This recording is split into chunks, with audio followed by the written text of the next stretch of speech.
खट्टा खाने वाली चुड़ैल। रात को अचानक राधिका मौसी को किचन से कुछ गिरने की आवाज आई। उन्होंने बाहर निकल के देखा तो किचन में उन्हें कोई सफेद साड़ी में दिखा।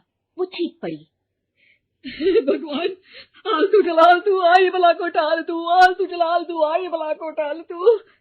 राधिका मौसी को चीखते सुनकर श्रवण बाहर आता है भागते हुए। अरे माँ, क्या हुआ? क्या देख लिया? दादी माँ आ गई क्या सपने में? अरे बेटा, रसोई में देख तो कौन है? श्रवण रसोई में झांक कर देखता है और उसे कोई नहीं दिखता अंदर। अब रसोई में तो कोई नहीं है माँ।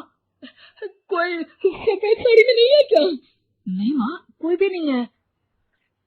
चिल्लम चिल्ली की आवाज सुनकर काजल भी वहां आ जाती है। अब क्या हो गया माँ जी? अरे बेटा, रसोई में एक चुड़ैल थी सफेद साड़ी में। अरे क्या कर रही थी वो अंदर? अरे बताया नहीं, कल आएगी ना तो पूछ लूंगी। चुड़ैल जी, आपका क्या प्लान है? माँ जी, रात बहुत हो गई है, आपने कोई बुरा सपना देखा होगा, चलिए सो जाइए। राधिका मौसी सोने तो चली जाती है पर उनको रात भर नींद ही नहीं आती।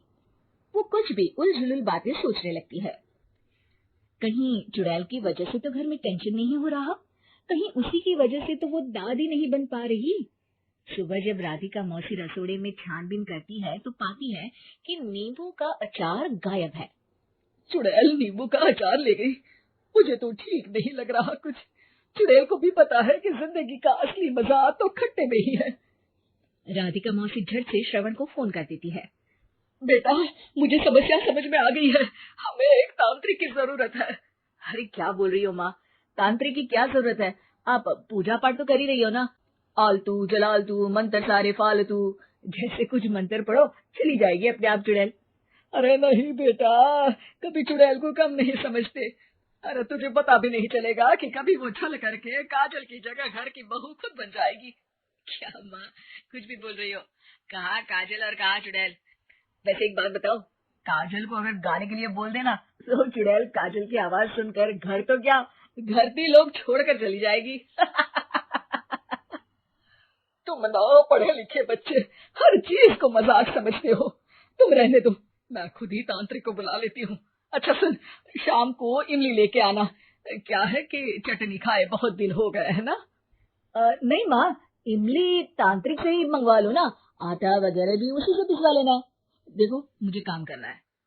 श्रवण रात को कई तरह की सब्जियों के साथ माँ के कहने पे चटनी के लिए इमली भी ले आया था, लेकिन राधिका मौसी के दिमाग में अलग ही फिल्म चल रही थी।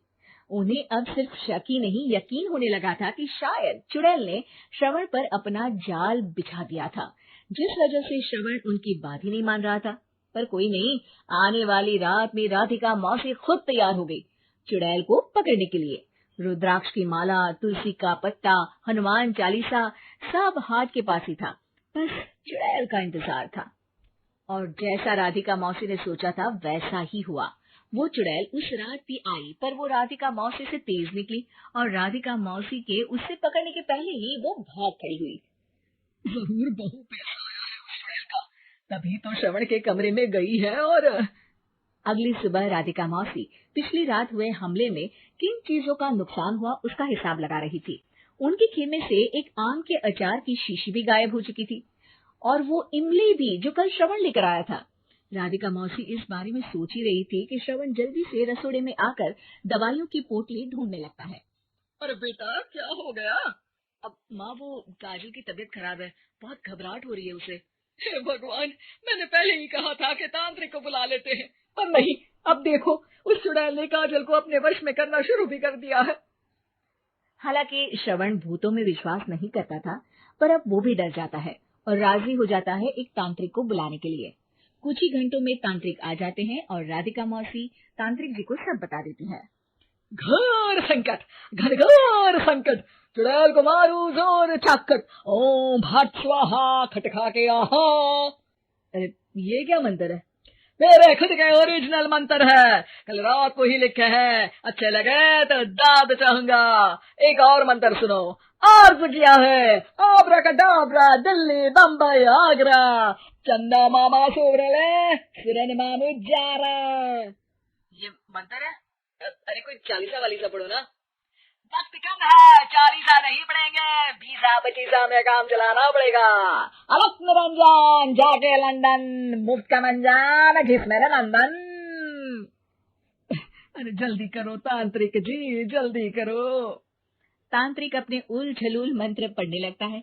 श्रवण को तांत्रिक पे शक होता है। वो अपने एक डॉक्टर दोस्त को कॉल कर देता है ताकि कोई अनहोनी हो तो इमरजेंसी में चीजें मैनेज हो जाए।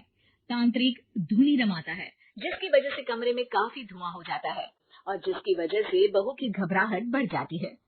अब भागेगी चुड़ैल। हाँ। बहू खांसते हुए धुएं से बचने के लिए बाहर चली जाती है। अरे भाग रही है, भाग रही है। पीछे पीछे श्रवण भी जाता है। बहू एक सोफे पर बैठ जाती है। तभी डॉक्टर दोस्त आ जाते हैं और श्रवण को पानी लाने के लिए कहते हैं। थोड़े चेकअप के बाद डॉक्टर कहते हैं, मेरे हिसाब से जाप का काम पूरा हो गया है। क्या मतलब? अरे कुछ भी नहीं माँ, कोई चुड़ैल नहीं है, खुशखबरी है, अब दादी बनने वाली है। मगर वो सब अचार के डब्बे। श्रवण दोनों अचार के डब्बे अपनी माँ को दिखाता है जो कि उनके बिस्तर के नीचे छुपे हुए थे। आपने सही बोला था माँ, वो चुड़ैल काजल ही थी जो खट्टा खा रही थी। हमें कल ही पता चला, पर हमने आपको ये तांत्रिक वाला काम करने दिया ताकि आपको भरोसा हो जाए कि भूत वगैरह कुछ होता ही नहीं। अच्छा अच्छा, ये तो बड़ी खुशी की बात है। पर बेटा मुझे एक झाड़ू तो ला दे। क्यों माँ? ये तांत्रिक का भूत उतारती हूँ मैं। अब तांत्रिक राधा मौसी के डर से घर से भाग निकलता है और राधा मौसी उसके पीछे भागती है। अरे संकट ये घनघोर है, तांत्रिक मुआ चोर है।